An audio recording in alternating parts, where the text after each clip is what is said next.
अगर आप ये वीडियो देख रहे हो तो हो सकता है आपका इस साल अप्रेजल इंक्रीमेंट हुआ हो या फिर आपको कुछ बोनस मिला हो और आपका प्रमोशन हुआ हो।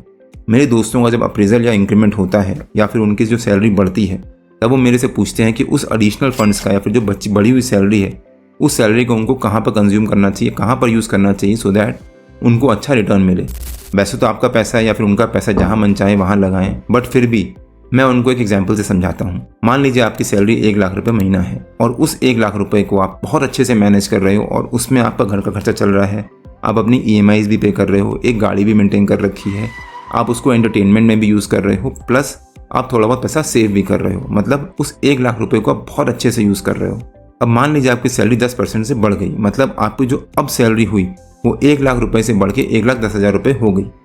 अब जो आपके 10,000 रुपये बढ़े हैं उस 10,000 रुपये को आपको कहाँ पर एफिशिएंटली यूज़ करना चाहिए सो दैट आपको मैक्सिमम रिटर्न मिले। मेरा रिकमेंडेशन रहता है कि जो आपने साल भर मेहनत करी है उस मेहनत का आपको फल मिलना चाहिए और जो 10,000 रुपये आपकी सैलरी बढ़ी है उस 10,000 रुपये में से 30-40% मतलब करीब 3-4 हज़ार रुपये महीने का आपको अपने स्टैंडर्ड ऑफ लिविंग बढ़ाने में या फिर अपने ऊपर खर्चा करना चाहिए। बट जो बाकी के 60% है, मतलब बाकी जो 6,000 रुपये बचे हैं आपके, उस 6,000 रुपये को आपको अच्छे से यूज़ करना चाहिए या फिर उसको इस इंस्ट्रूमेंट में लगाना चाहिए जहाँ पर आपको ज़्यादा से ज़्यादा रिटर्न मिले। अब मेरा रिकमेंडेशन सेविंग की तरफ नहीं रहता। जो 1 लाख रुपये में आप सेविंग कर रहे थे उस सेविंग को कंटिन्यू करिए और उसको सेविंग करते रहिए, लेकिन जो बचे हुए 6,000 रुपये हैं उस 6,000 रुपये को आप सेविंग में मत डालिए।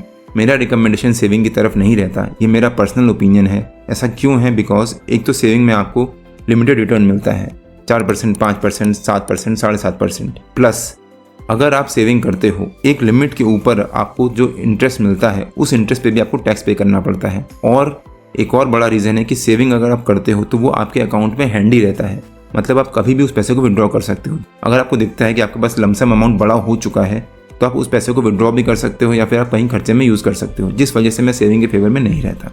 अब इसके अलावा क्या ऑप्शन बचता है? तो उस 6,000 रुपये को कहाँ पर लगाना चाहिए?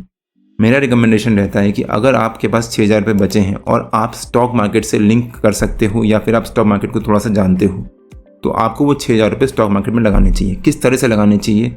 जो आपके 6,000 रुपये हैं उसको आप 4 पार्ट में डिवाइड करो, 1,500 रुपये ईच। अब आपने 4 बहुत अच्छे फंडामेंटल्स वाले स्टॉक शॉर्टलिस्ट कर लिए। अब आपकी जिस दिन सैलरी आती है, मान लीजिए आपकी सैलरी 25 तारीख को आती है, तो अगला जो भी ट्रेडिंग सेशन हो वो मंडे हो सकता है या फिर फ्राइडे भी हो सकता है। उस ट्रेडिंग सेशन में उन 4 स्टॉक्स जो आपने शॉर्टलिस्ट किए हैं उन स्टॉक्स के जितने भी शेयर्स आए 1,500 रुपये के, वो शेयर्स पिक कर लीजिए और अपने पास होल्ड में रख दीजिए। लेकिन अगर आपका स्टॉक मार्केट में कोई भी इंटरेस्ट नहीं है और आपको नहीं पता कि स्टॉक मार्केट में कैसे ट्रेड करते हैं या फिर कैसे होल्ड करते हैं, तो आपके पास दूसरा ऑप्शन है कि आप उसको पैसे को म्यूचुअल फंड में डाल सकते हो या फिर आप उसको SIP में डाल सकते हो। म्यूचुअल फंड्स और SIP के लिए भी उस पैसे को आप 2-3 पार्ट्स में डिवाइड कर लो। एक पार्ट में इसलिए नहीं, मान लीजिए आपने किसी एक ही म्यूचुअल फंड में वो 6,000 रुपये महीना लगा दिए और वो म्यूचुअल फंड ने आपको उतना अच्छा रिटर्न नहीं दिया तो आपका पैसा वहाँ पर फंस जाएगा और आपको उतना अच्छा रिटर्न नहीं मिलेगा। लेकिन अगर आप उस पैसे को 2-3 म्यूचुअल फंड्स में लगाओगे तो अगर कोई म्यूचुअल फंड जिसमें एक ने परफॉर्म नहीं किया बाकी 2 ने परफॉर्म किया तो आपको वहाँ पर अच्छा रिटर्न मिल जाएगा। तो स्टॉक मार्केट, म्यूचुअल फंड या फिर SIP, इन तीनों में से किसी भी इंस्ट्रूमेंट में आप इन्वेस्ट करते हो तो वहाँ पर आपको सेविंग से अच्छा रिटर्न मिल जाएगा। प्लस उसमें एक और बेनिफिट है, अगर आपको विड्रॉ करना हो तो उसके लिए आपको थोड़ा सा एफर्ट मानना पड़ेगा। स्टॉक मार्केट से विड्रॉ करना है अगर आपको तो T+1, मतलब जिस दिन आप ट्रेड करोगे या फिर सेल करोगे अपने शेयर्स, +1 या +2 डेज में आपको वहाँ से पैसा आएगा, जिस वजह से आपको थोड़ा सा वहाँ पर वेट करना पड़ेगा। म्यूचुअल फंड में भी ऐसा ही है, अगर आपको म्यूचुअल फंड में पैसा विड्रॉ करना है तो उसके लिए आपको एक एप्लीकेशन रेज करनी पड़ेगी या फिर आपको वहाँ पर एफर्ट मानना पड़ेगा, जिस वजह से हो सकता है आपको जब तक मजबूरी ना हो तब तक आप अपने स्टॉक्स भी सेल ना करो या फिर आप म्यूचुअल फंड से भी अपने पैसा ना विड्रॉ करो। इसी वजह से मैं सेविंग को कम प्रेफर करता हूँ as compare to stock market, mutual funds या फिर SIP। मैं सेविंग के अगेंस्ट नहीं हूँ, बट मैं सेविंग को कम प्रेफर करता हूँ। तो फाइनल कंक्लूजन ये निकलता है कि अगर आपका इंक्रीमेंट हुआ है, कितना भी इंक्रीमेंट हुआ हो, अगर आपका इंक्रीमेंट हुआ है तो उस इंक्रीमेंट के 30-40% आप अपने इंजॉयमेंट के लिए या फिर अपने घर के खर्चे के लिए यूज़ करो।